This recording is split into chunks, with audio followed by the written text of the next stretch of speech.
Music کیوں حرام ہے؟ بنت حوا فیصل عباس سے۔ کسی نے مجھے کہا ہے کہ اللہ تعالیٰ نے میوزک اس لیے حرام کیا ہے کہ یہ اللہ کی یاد سے غافل کرتا ہے، لہذا نعتوں میں جو میوزک ہوتا ہے وہ حلال ہے کیونکہ وہ اللہ کی یاد سے غافل نہیں کرتا۔ اس بارے میں رہنمائی فرمائیں۔ یہ غلط ہے، میوزک اللہ کی یاد سے بہرحال غافل کرتا ہے، اور نعتوں میں میوزک ڈالنا تو ویسے بھی نعت کی توہین ہے۔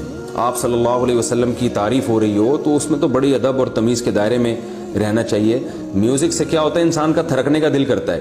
تو اکثر ہم نے دیکھا ہے کیا ہوتا ہے جب نعتیں ایسی اس میں میوزک لگا ہوتا ہے کہ لوگ ناچنے کا دل کر رہا ہوتا ہے، تو وہ چیز جس پہ ناچنے کا دل کرے وہ تو نعت کے ساتھ کی عزت نہیں ہے بلکہ توہین ہے۔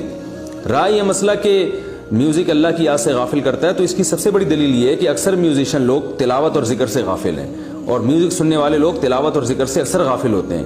تو جو تلاوت اور اللہ کی یاد میں جب آپ دل لگائیں گے تو انشاءاللہ ان چیزوں سے آپ کو خود ہی نفرت پیدا ہو جائے گی، اور خود ہی بات سمجھ میں آ جائے گی کہ میوزک کیسے اللہ کی یاد سے انسان کو غافل کرتا ہے۔ روزے کی نیت کیسے کریں؟ روزے کی نیت کیسے کی جاتی ہے؟ اگر سحری میں آنکھ نہ کھلے تو روزے کا کیا حکم ہے؟ دیکھیں، روزے کی نیت بس دل میں کی جاتی ہے۔ رمضان میں تو سب کی نیت ہوتی ہے، جو سحری کر رہا ہے تو اس لیے کر رہا ہے نا کہ روزہ رکھے گا، تو اتنی نیت کافی ہے۔ یہ جو مشہور دعا ہے وہ بھی صومی غد نویت من شہر رمضان، یہ کسی حدیث سے ثابت نہیں ہے، تو بس دل میں نیت کافی ہے۔ تو البتہ جو قضا روزہ ہے نا، قضا روزہ رمضان کا، جب آپ قضا روزہ کریں تو پھر نیت صبح صادق سے پہلے ضروری ہے۔ اور اگر قضا روزہ نہیں رکھ رہے، نفلی روزہ رکھ رہے ہیں یا رمضان کا روزہ رکھ رہے ہیں رمضان کے اندر، تو پھر نصف النہار سے پہلے بھی نیت کافی ہے۔ نصف النہار کا مطلب یہ ہوتا ہے صبح صادق سے لے کے غروب آفتاب تک جتنے گھنٹے بنتے ہیں نا، تو آدھا ٹائم گزرنے سے پہلے۔ جیسے روزہ اگر 14 گھنٹے کا روزہ ہے تو صبح صادق سے لے کے 7 گھنٹے گزرنے سے پہلے تک آپ روزے کی نیت کر سکتے ہیں۔ تو اگر کسی کی سحری میں آنکھ نہ کھلے اور رمضان میں، تو جیسے ہی آنکھ کھلے بس وہ اسی وقت نیت کر لے، کیونکہ رمضان کا روزہ چھوڑنا کبیرہ گناہ ہے، وہ نہیں چھوڑ سکتے۔ اگر سحری میں آنکھ نہ کھلے تو بھی نہیں چھوڑ سکتے۔ بعض لوگ کم ہمت ہی کرتے ہیں کہ جی سحری میں آنکھ نہیں کھلی، دن بہت لمبا ہے، رات کو کھانا بھی تسلی سے نہیں کھایا تھا تو روزہ چھوڑ دیں۔ نہ، آپ کو روزہ چھوڑنے کی اجازت نہیں ہے، روزہ آپ کو رکھنا پڑے گا، چاہے افطاری میں ڈٹ کے کھایا ہو یا نہ کھایا ہو، رات کو ڈنر کرنا یاد رہا ہو یا بھول گئے ہو، صبح سحری میں آنکھ کھلی ہو یا نہ کھلی ہو، رمضان کا روزہ آپ نہیں چھوڑ سکتے سوائے اس کے کہ آپ سفر میں ہو۔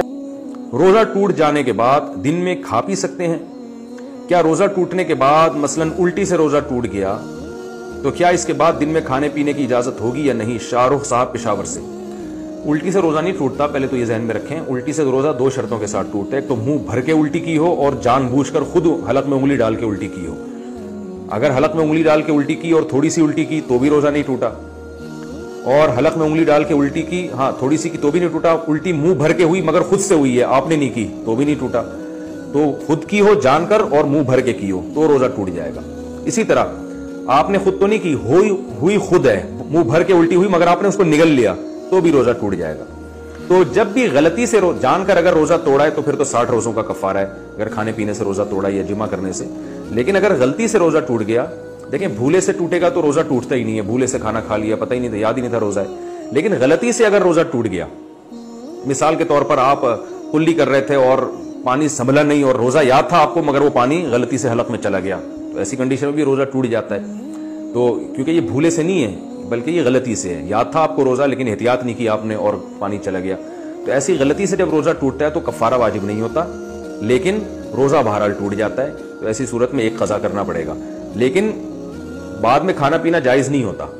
یعنی اگر آپ کا غلطی سے روزہ ٹوٹ گیا کسی مسٹیک سے، جیسے آپ شاور لے رہے تھے، نہا رہے تھے اور پانی ایک دم منہ میں چلا گیا، یا سوئمنگ کر رہے تھے روزے کی حالت میں منہ باہر نکال کے، لیکن وہ غلطی سے ڈبکی لگ گئی اور پانی پیٹ میں چلا گیا، تو روزہ تو ٹوٹ جائے گا، لیکن ایسی کنڈیشن میں کھانا پینا پھر بھی جائز نہیں ہوتا، روزے داروں کی طرح رہنا بہرحال لازم ہوتا ہے۔ رمضان میں شوہر کے لیے دن میں کھانا پکانا۔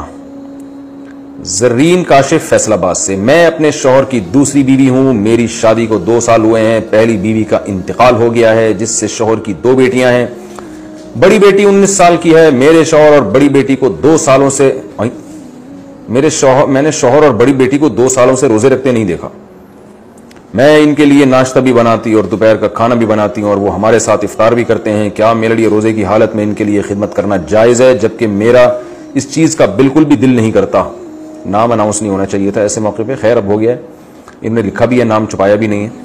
تو تو دیکھیں شوہر اگر اور ان کی جو بیٹی ہے نا وہ روزہ نہیں رکھتے تو اصل تو یہی ہے کہ آپ ان کے لیے کھانا وانا نہ پکائیں، لیکن آپ کو اگر خطرہ ہے کہ شوہر سختی کریں گے آپ کے اوپر اور مسائل کھڑے ہو سکتے ہیں تو پھر مجبوری میں آپ بنائیں ان کے لیے کھانا، اور اللہ سے دعا مانگیں کہ اللہ میرے شوہر کو ہدایت دے، اور شوہر کو محبت سے سمجھائیں بھی، ان کی ہدایت کے لیے بھی دعا کریں۔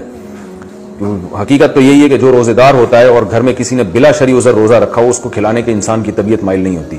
تبھی میں لوگوں سے یہ کہتا ہوں کہ یہ جو مزدور دن میں مزدوری کر رہے ہوتے ہیں اور روزہ نہیں رکھتے اور پھر آپ سے پانی مانگے، کھانا مانگے، تو ان کو نہ دیا کریں، ان سے کہیں کہ بھائی خود ہی پیو، خود ہی کھاؤ جا کے۔ یا کوئی بھی روزہ خور ہو جس نے شرعی عذر کے بغیر روزہ چھوڑا ہوا ہو، جب وہ رمضان میں دن میں آپ سے کھانا پانی مانگے تو نہ دیا کریں۔ تو کچھ غیرت کے بھی تقاضے ہوتے ہیں، لیکن بہرحال یہ آپ کے شوہر